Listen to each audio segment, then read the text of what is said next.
जय हिंद स्टूडेंट, आपका स्वागत है आपके अपने चैनल जीएस विद तस्लीम सर में। आपको आज एक नई टॉपिक पढ़ाने जा रहे हैं जिसका नाम है वैलेंसी सेल और वैलेंसी इलेक्ट्रॉन। तो इसके पहले वाले टॉपिक में हमने एटम को पढ़ा, मॉलिक्यूल्स को पढ़ा, आयंस को पढ़ा। इन सबको पढ़ते हुए हमने ये देखा कि जो एटम होता है वह दो तरीके के कणों से मिलकर बना होता है, स्थायी और अस्थायी कण। स्थायी कणों में अगर आप देखेंगे तो इलेक्ट्रॉन, प्रोटॉन, न्यूट्रॉन। आज उसी से रिलेटेड हम संयोजी कोष और संयोजी इलेक्ट्रॉन को पढ़ेंगे और उसको समझेंगे कि आखिर ये होता क्या है, क्योंकि ये संयोजी कोष और संयोजी इलेक्ट्रॉन जो होते हैं यही संयोजकता में भाग लेते हैं। तो चलिए इसको स्टार्ट करते हैं, संयोजी कोष और संयोजी इलेक्ट्रॉन। तो यहाँ पर देखिए संयोजी कोष, संयोजी इलेक्ट्रॉन। देखिए परमाणु जो होता है, परमाणु का जो नाभिक होता है, परमाणु का नाभिक, उसमें प्रोटॉन और न्यूट्रॉन होते हैं। नाभिक में प्रोटॉन न्यूट्रॉन होते हैं। इलेक्ट्रॉन कक्षाओं में चारों तरफ घूमते रहते हैं। अब देखिए ये तो हुआ, ये नाभिक में इलेक्ट्रॉन ये है। तो ये जो है आपका, ये जो आपको दिख रहा है ये सब कोष है। इनको क्या बोलते हैं? कोष। और ये है KLMN, इस तरीके से। तो किसी परमाणु को, जैसे सोडियम क्या है आपका परमाणु है, उसका इलेक्ट्रॉनिक विन्यास हम करेंगे तो हमको क्या मिलेगा? 2 8 1। अब देखिए एक वर्ड आया हुआ है आपके सामने, इलेक्ट्रॉनिक विन्यास। तो इलेक्ट्रॉनिक विन्यास किसे कहते हैं? इलेक्ट्रॉनों का विन्यास, इलेक्ट्रॉनों का वितरण किसमें? कोषों या उपकोषों में। तो अगर कोषों में हम देखेंगे तो बोरबरी के नियमानुसार, और उपकोषों में देखेंगे तो अफबाउ के नियमानुसार। तो यहाँ पर आप किसके नियमानुसार बनाए हुए हैं? बोरबरी के नियमानुसार। तो उसके आधार पर आप निकालेंगे। मॉडर्न तरीका जो है वो अफबाउ का नियम है, उसके थ्रू भी आप निकाल सकते हैं, ऐसे भी निकाल सकते हैं। तो चलिए इसमें हम देखते हैं कि सोडियम 2 8 1, इसके बाह्यतम कोष में सोडियम का सबसे बाह्यतम कोष कौन है? यम। तो KLM, इस तरह की, ये पहला कोष है, ये दूसरा, ये तीसरा कोष है ना। तो ये चीजें हैं। तो किसी परमाणु के सबसे बाह्यतम कोष में, सबसे बाहरी कोष जो होगा, उसमें उपस्थित इलेक्ट्रॉन को संयोजी इलेक्ट्रॉन, और उस कोष को, सबसे बाह्यतम कोष को संयोजी कोष कहते हैं। किसी परमाणु के सबसे बाह्यतम कोष को संयोजी कोष और उसमें उपस्थित इलेक्ट्रॉनों को संयोजी इलेक्ट्रॉन कहते हैं। तो मान लीजिए तो हो गया कि बाहरी कोष में जो ये आपका एक इलेक्ट्रॉन दिख रहा है आपको, ये तो संयोजी इलेक्ट्रॉन हो गया। तो अंदर का जो 2 और 8 है, ये क्या है? इसको हम बोलते हैं कोर इलेक्ट्रॉन। टर्म याद कर लीजिए, कोर इलेक्ट्रॉन। तो सोडियम में कोर इलेक्ट्रॉनों की संख्या कितनी है? 10। संयोजी इलेक्ट्रॉनों की संख्या 1। तो किसी परमाणु के सबसे बाह्यतम कोष को संयोजी कोष और उसमें उपस्थित इलेक्ट्रॉनों को संयोजी इलेक्ट्रॉन कहते हैं। अब देखिए, अब यहाँ पर जो वर्ड आया हुआ है आपका संयोजी कोष, संयोजी इलेक्ट्रॉन, ऐसा ही वर्ड क्यों लिया गया? ऐसा ही वर्ड क्यों लिया गया ना? देखिए संयोजी, संयोजी जो है संयोग से बना, ठीक है। संयोजी जो वर्ड है ना, इसको आप देखिए तो आपको मिलेगा कि ये संयोजी मतलब संयोजन, संयोजन। और संयोजन माने क्या होता है? जुड़ना, ठीक है, अटैच करना। तो संयोजन जो है, ये सब जो है संयोजकता से लिए गए हैं, संयोजकता। और संयोजकता क्या होता है? किसी तत्व का किसी दूसरे तत्व से संयोग करने की क्षमता को उसकी संयोजकता कहते हैं। तो इसलिए इनको संयोजी कोष, जो कोष भाग लेगा संयोजकता में, उसे संयोजी कोष, और जो इलेक्ट्रॉन भाग लेगा उसे हम संयोजी इलेक्ट्रॉन कहेंगे।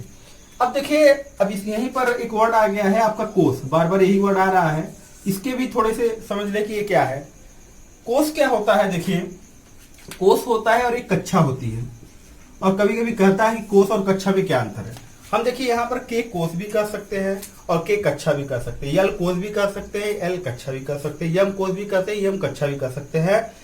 अब कोष किस आधार से कहा गया और कक्षा किस आधार से कहा गया है? तो कोष जो है उसकी ऊर्जा स्तर के आधार पर कहा गया है, ऊर्जा स्तर के आधार पर, और ये जहां पर घूम रहे हैं उसके आधार पर ये कहा गया है। अब जैसे पूछा जाए व्हाट इज, मतलब कक्षा क्या? कक्षा को ऑर्बिट कहते हैं, ध्यान दीजिएगा। इसको इंग्लिश में, कक्षा को इंग्लिश में बोलते हैं ऑर्बिट, ओके। तो कक्षा वह गोलीय पथ, वह गोलीय पथ जहां इलेक्ट्रॉन गति करते हैं, वह गोलीय पथ जहां इलेक्ट्रॉन गति करते हैं कक्षा कहलाता है। और किसी इलेक्ट्रॉन की मुख्य ऊर्जा स्तर को, किसी इलेक्ट्रॉन की मुख्य ऊर्जा स्तर को उसका कोष कहते हैं ना, मुख्य ऊर्जा स्तर को उसका कोष कहते हैं, और उप ऊर्जा स्तर को उसका उपकोष कहते हैं। तो यहाँ पर जो कोष की बात है उसको हम बता दिए। तो इलेक्ट्रॉन जो रहता है वो कक्षाओं में काफी दूर तक क्या होता है, वितरित होता है। तो इस तरीके से आपको एक एग्जाम्पल मिला सोडियम का ना, सोडियम का। इसी तरीके से और भी तमाम है जिनको हम देख सकते हैं, समझ सकते हैं कि इसमें जो है कितने संयोजी कोष, कितने संयोजी इलेक्ट्रॉन हो सकते हैं। तो ये चीजें हैं। तो आगे देखते हैं हम कि और कौन सा एग्जाम्पल हो सकता है। और आपको पहचानना एक बिल्कुल आसान है, आप आसानी से पहचान सकते हो। जैसे मान लीजिए हम कैल्शियम का एग्जाम्पल लेते हैं। कैल्शियम का परमाणु क्रमांक 20 होता है, 2 8 8 2। ओके, तो KLMN। तो सबसे बाहरी कोष कौन सा है, इसमें N है। और इसमें संयोजी इलेक्ट्रॉनों की संख्या कितनी है, 2। इसमें संयोजी इलेक्ट्रॉनों की संख्या कितनी है, 2। ओके, किसी परमाणु की सबसे बाहरतम कोष में उपस्थित इलेक्ट्रॉनों की संख्या को उसकी संयोजी इलेक्ट्रॉन कहते हैं। और कोई एग्जाम्पल लीजिए, मान लीजिए हम एक एग्जाम्पल ले रहे हैं कार्बन का। कार्बन का 2 4 भाई एल कोष तक है, ठीक है। तो यहां पर जो है आपका 4, ठीक है। बाहरी कोष में कितना इलेक्ट्रॉन है, 4। तो इसकी संयोजी इलेक्ट्रॉनों की संख्या कितना है, 4। और कोई एग्जाम्पल लीजिए, जैसे मान लीजिए पोटेशियम का हम ले रहे हैं, 19 है, 2 8 8 1। ये होता है बाहरी कोष में कितना इलेक्ट्रॉन, 1 है। तो इसके संयोजी इलेक्ट्रॉनों की संख्या 1 है। और कोई एग्जाम्पल जैसे ऑक्सीजन का लेते हैं, वो 8 होता है परमाणु क्रमांक, 2 और 6। इलेक्ट्रॉनिक विन्यास इसका क्या हो जाएगा, 2 6। तो बाहरी कोष में कितना इलेक्ट्रॉन, 6। तो अब देखिए जब ऐसी कंडीशन आती है ना, तो 8 से क्या करते हैं, इसमें 200 रूल लगता है जिसके हिसाब से इलेक्ट्रॉनिक विन्यास हम करते हैं। आगे वीडियो में हम इलेक्ट्रॉनिक विन्यास करना अलग से हम खुद बता देंगे, तो उसके हिसाब से हम निकालते हैं। तो इसमें देखिए 8 में से 6 घटाएंगे, कितना बचेगा, 2। उसके आधार से यहाँ निकलेगा 2। ओके, तो इस तरीके से होता है। अधिकतम संयोजकता 6 तक जाएगी। फिलहाल संयोजी इलेक्ट्रॉनों की संख्या, संयोजी इलेक्ट्रॉनों की संख्या आप समझ रहे हैं ना। तो संयोजी इलेक्ट्रॉनों की संख्या इसमें कितनी है, 6 है, इसमें 4। कोई कंफ्यूजन नहीं है, संयोजकता की बात हम बता रहे थे। चलिए, कैल्शियम का हो गया, कार्बन, पोटेशियम, ऑक्सीजन।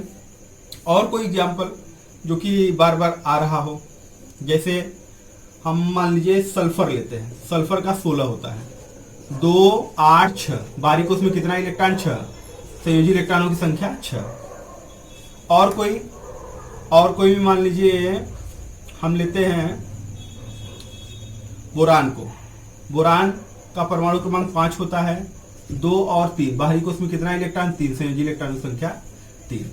तो इस तरीके से किसी परमाणु के सबसे बाहरतम कोष में उपस्थित इलेक्ट्रॉनों को संयोजी इलेक्ट्रॉन और जो बाहरतम कोष को संयोजी कोष कहते हैं।